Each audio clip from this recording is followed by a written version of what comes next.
Listen, 2020 is probably not going down as many people's favorite year. Basically, continuing to exist qualifies as the new pretty good. But even by that standard, Garmin had a pretty rough week in July. They suffered an outage that affected multiple business lines, from aviation databases to their Garmin Connect consumer service, even shutting down manufacturing lines across several factories. After everyone but Garmin reported this outage to be caused by ransomware, Garmin confirmed that it had some of its systems encrypted, leading to a 5-day outage of service. But I'm not here to dunk on Garmin's IT. Even after seismic IT events like WannaCry rocked the industry, ransomware remains incredibly hard to tackle. The question is, why?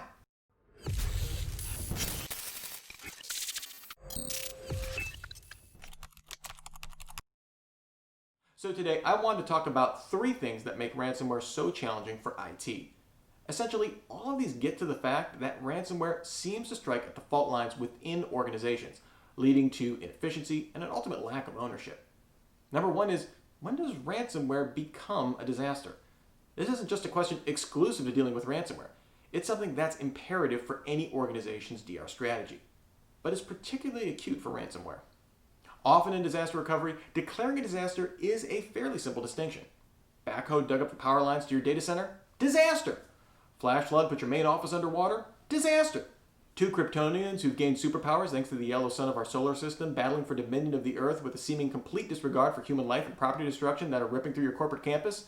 Disaster! But with ransomware, deciding on when to declare a disaster is critical because it's probably not universally a disaster across the board. If a few endpoints get encrypted, it's operationally not a great day, but assuming it doesn't spread any farther, not a disaster. But if ransomware is spreading among your infrastructure, you need to be able to engage your DR plan ASAP regardless of when you're hit. Any delay will only deepen the problems you're about to have, so it's critical to have a hard and fast criteria.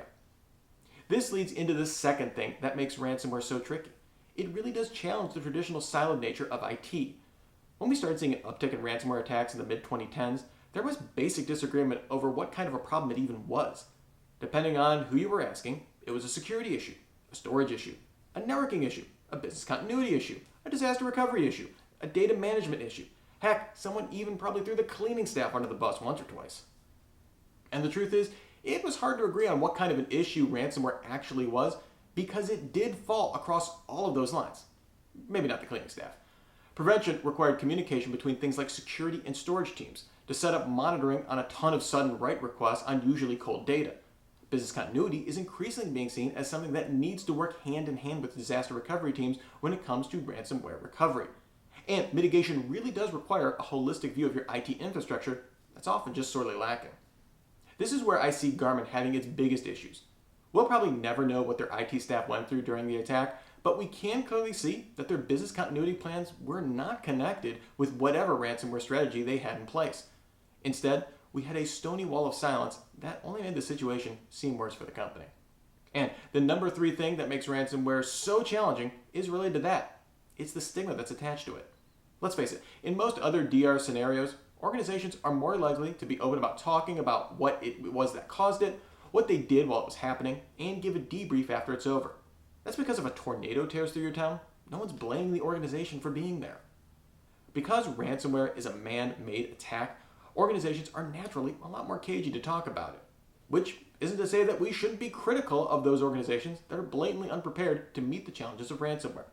But given how quickly different strains and approaches to ransomware have cropped up, and given how tied they can be to things like social engineering to execute, it doesn't always, or even often, mean that organizations hit by ransomware don't have their house in order. This silence only serves to benefit the attackers, and organizations would be in a much better position to deal with it if they were much more open to discussing what happens and what they've learned from each attack.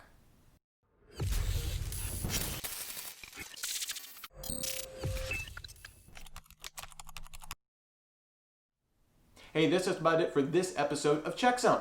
Be sure to like this video and subscribe to Gestalt IT on YouTube. And let us know, what do you think is the most unique challenge of ransomware to organizations? Can't wait to hear from you. Talk to you next week.